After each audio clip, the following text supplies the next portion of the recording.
রাজীব কাকা কষ্ট করে উঠতেছে, যদিও উনি শার্ট প্যান্ট পরা আছে, এখন গাছে উঠতে কষ্ট হয়ে যেতেছে। আমার মনে হয় প্রচুর রস হবে। কষ্ট করে উঠতেছে মামা, আমার মনে হয় ধন্যবাদ জানাই। আমার মনে হয় প্রচুর রস হবে এখানে। কষ্ট করি গাছ থেকে রস খাওয়ানোর জন্য।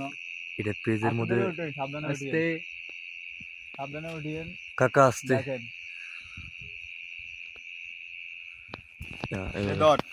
হেল্প করতে হবে। দেখতেই পাচ্ছেন কিশোরগঞ্জ থেকে ময়মনসিংহ চলে আসলাম আমরা। এখন আমরা আমাদের কাকা খেজুরের হাড়িতে গাছে উঠছে, হ্যাঁ দেখতেই পাচ্ছেন। আর সহযোগিতা করার জন্য রনি ভাই যাইতেছে। মামা লরে আছে কাকা। আর বিশেষ করে ময়মনসিংহ একটা জিনিস ভালো লাগলো, মামা এই কাকা যেভাবে হাড়ির মধ্যে দিছে এই উপর দিয়ে জালি, এটাই সবচেয়ে বেটার। কারণ দেখা গেছে সাপও যাইতে পারবো না, সাপ গিয়ে বিষও তাড়তে পারবো না। হ্যাঁ, আবার মনে করুন এই এই পক্ষী চক্কিও যাইতে হতো না, পক্ষী চক্কি গিয়ে হতো। তাই যে বড় ভাই রনি ভাই আছে, বড় ভাই রনি ভাই কিছু বলবেন আপনি? ডাকতেছে, ভয় লাগতেছে, গাছের আগাতে আছি, রস নিয়ে নিছে, দাঁড়ান। তো রস নিয়ে নিলাম, তাজা রস।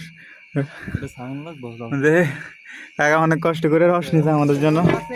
আমরা রস নিয়ে হাজির গাছের মাথার মধ্যে। হ্যাঁ, মানুষের গাছের রস তুমি খাচ্ছ, ধরো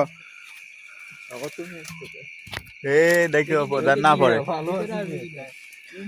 কাকা কষ্ট করে আমাদের জন্য। ধরো মোবাইলটা নাও,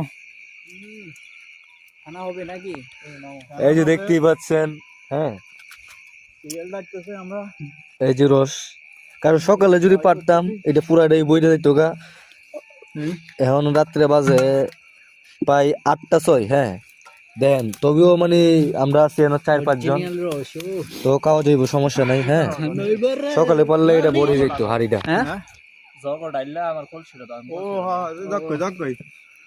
হ্যাঁ, জগের মধ্যে ডালো। আমরা রস কতটুকু পাইছি, ভাগ্যে যতটুকু আছে দেখি। যদিও এখনো অনেক হয় না, রাত্রে হইতে হইতে এটা ফুরে যেত ফুলটা। আলহামদুলিল্লাহ মোটামুটি খাওয়ার মতো রস হয়েছে, খাওয়ার মতো আমাদের। এই যে কাকাকে দিয়ে দিলাম কলসিটা। পরবর্তীতে এখন পুরো রাত্রে রস করবো গাছ থেকে। আপনার নাম শুন কি করতেন?